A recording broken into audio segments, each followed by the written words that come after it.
bahwa pembelaan Rumail Abbas, pembelaan Zaini, pembelaan Wahabi, mau benar atau mau salah, tidak mengubah status nasab Ba'alawi bahwa klaim nasabnya itu tanpa bukti.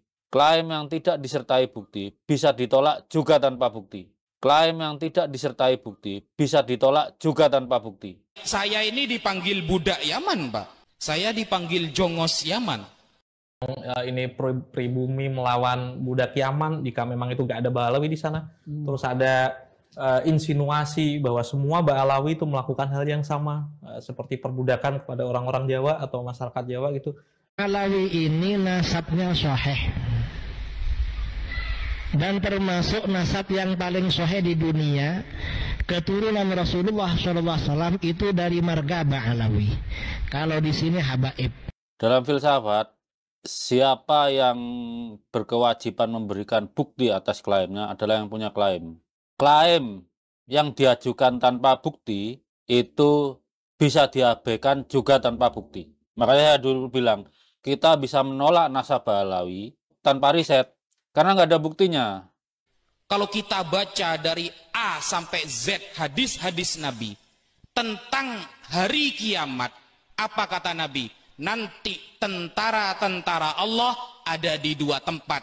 Satu Baitul Maqdis, dua ada di Yaman. Jika cekcok nasab ini muncul gara-gara Bahar Smith atau orang-orang seperti dia, ya masuk akal jika tesis pembatalan nasab klan Ba'alawi itu muncul dan dikembangkan oleh beberapa korban yang sakit hati akibat kelakuan Bahar dan kawan-kawan.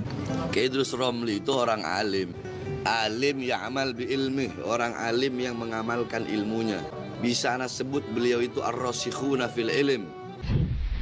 Sebenarnya keturunan Ba'alawi di Indonesia ini ada dua. Yang kedua habaib, yang pertama sayyid.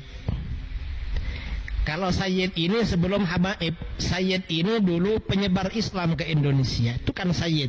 Ingat, keturunan itu wilayahnya ilmu biologi. Jadi kalau Ba'alawi itu mengklaim keturunan Nabi, mereka harus bisa membuktikan justru minimalnya dari sisi biologi. Minimalnya harus dari sisi biologi.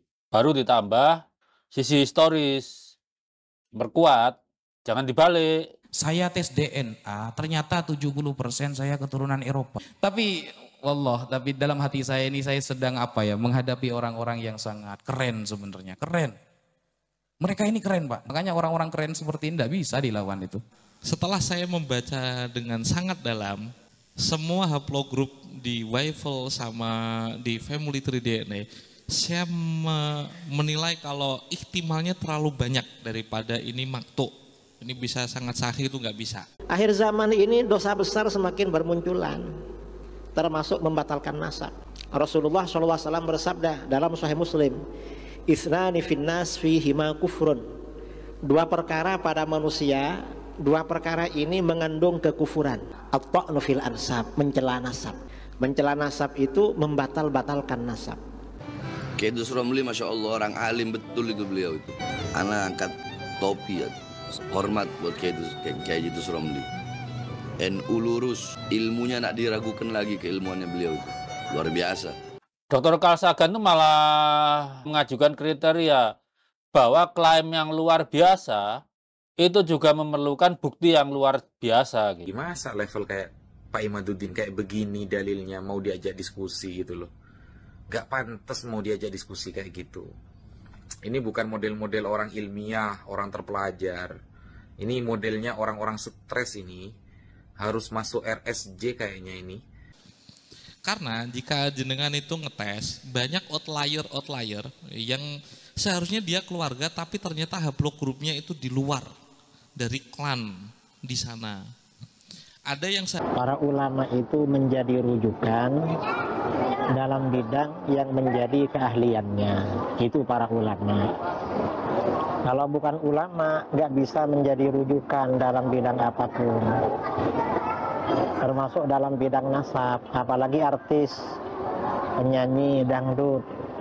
Itu nggak bisa jadi rujukan dalam nasab, apalagi nasab orang-orang soleh. Karena penyanyi itu di dalam hadis al-ghina yumbitun nifaq. Menyanyi itu akan menumbuhkan kemunafikan. Penyanyi itu cenderung munafik. Setan. Setan. Ana lempar gelas. Masalahnya, selama ini siapa yang membuktikan nasabah Alawi? Dalam filsafat, kewajiban untuk membuktikan klaim itu menjadi tanggung jawab yang mengklaim, bukan yang membantah atau menolak. Coba tanya teman-teman yang tidak lulus filsafat ilmu. Udah aturan di mana-mana dan diajarkan di universitas di mana-mana itu. Kalau ingat teman-teman, kalau sering nonton film Naruto ya, Pak Imaduddin ini seperti Obito sekarang. Berani melawan gurunya, desanya, hanya gara-gara sesuatu. Sampai ngajak perang dunia kan begitu. Seperti Uchiha Obito ini guys. Dan mungkin opini saya ini kurang populer ya. Bagi saya, Bahar Smith dan Habib-Habib muda yang mudah songong karena memiliki nasab mulia pun sebenarnya bisa dianggap sebagai korban. Orang yang hidup di tengah masyarakat yang punya teologi penghormatan yang sangat tinggi, seperti menghormati keturunan Rasul di Indonesia misalnya, saya rasa akan mudah terbuai oleh penghormatan itu. Tesisnya Imaduddin itu gak ada tesis. Kalau ada tesis, dia mesti berani ketemu. Ternyata dia kan kabur terus. Imad al-Kaburi. Tesis gak ada. Dan nasabnya Sadah Ba'alawi itu sahih. Itu berdasarkan ijma ulama. Nah, kasus untuk Rumail Abbas, Zaini, Wafi, Idrus Romli, mereka kan nggak pegang surat kuasa dari Robito Alawiyah untuk membuktikan nasabah Alawi. Dan buktinya juga tidak memadai. Ingat, bukti itu harus biologis dulu malah, baru historis. Kenapa biologis dulu? Biologis itu immutable, tidak bisa diubah. Apa yang tertulis dalam DNA-mu sudah nggak bisa diutak-atik. Beda dengan yang historis. Historis itu masih mungkin salah catat. Bahkan yang di ijma pun, yang ijma itu bisa aja sindikat nasab ya bisa. Padahal kalau dilihat secara historis, kenapa kita akhirnya memiliki identifikasi sebagai Jawa, sebagai Arab, terus sebagai Cina, itu kan setelah geger Pacinan, Sayyid Alwi Al-Haddad, mufti dari Keraton Solo kalau nggak salah, itu kan setelah ditangkap, upaya Belanda memisahkan masyarakat pribumi yang Jawa itu untuk tidak saling berbagi ide dengan orang lain. Gitu. Karena itu sebetulnya secara dari pandangan sisi sains, pembelaan Rumail Abbas, Wafi, Zaini, Idrus Romli itu baru berarti kalau mereka punya surat kuasa secara resmi seperti pengacara itu loh. Tapi kalau nggak ada bukti resmi bahwa mereka wakil Ba'alawi untuk membuktikan nasabnya, ya nggak ada artinya, sama sekali nggak ada artinya. Apalagi bukti yang mereka ajukan kan tidak memadai. Tidak ada bukti biologisnya. Apa yang disabdakan oleh Rasulullah pasti terjadi. Ya contohnya ini. Dan sekarang kelompoknya ini yang dibatalkan bukan cuma nasabnya Habib, nasabnya orang Jawa dibatalkan semua.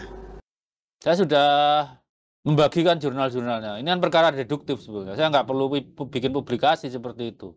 Karena deduktif penerapan. Gitu. Jadi bahwa mutasi senip yang menandai haplogrup itu, sekali ditandai itu abadi. Saya ingat waktu Habib Lutfi itu memberi mau'izah hasanah di Sarang, kita ini Ba'alawi harus berterima kasih kepada kiai-kiai di Indonesia. Lewat ajaran kiai, Ba'alawi yang belum balik pun sudah diciumi tangannya.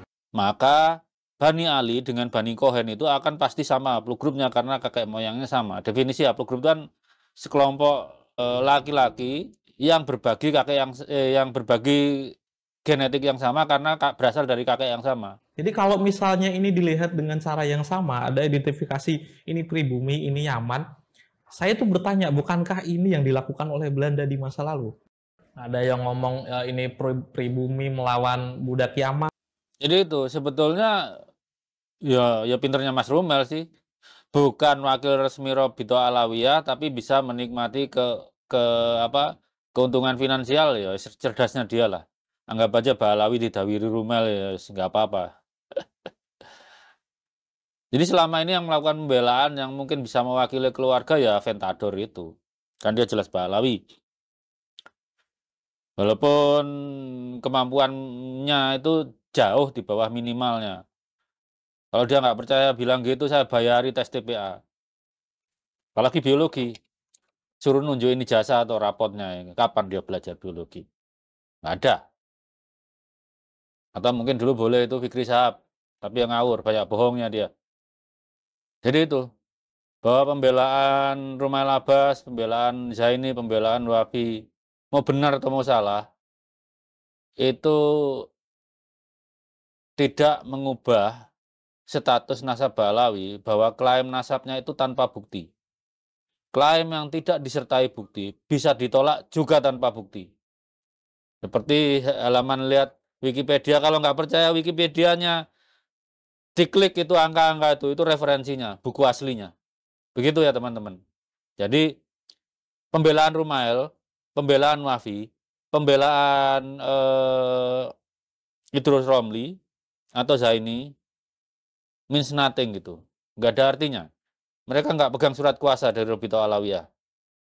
Yang mungkin ada artinya itu dari Muhammad Asgaf, Aventador. Masalahnya dia nggak becus saja. Nggak becus. Itu kalau TPS, tes potensi skolastik atau SIT itu ya. Kayaknya itu anak jeblok gitu. Kalau dia sewot, ikut tes saja saya bayarin. TPS itu nggak ada, cuma bisa masuk untuk universitas S1. Tapi kalau TPA itu ada di Bappenas, cuma 330.000.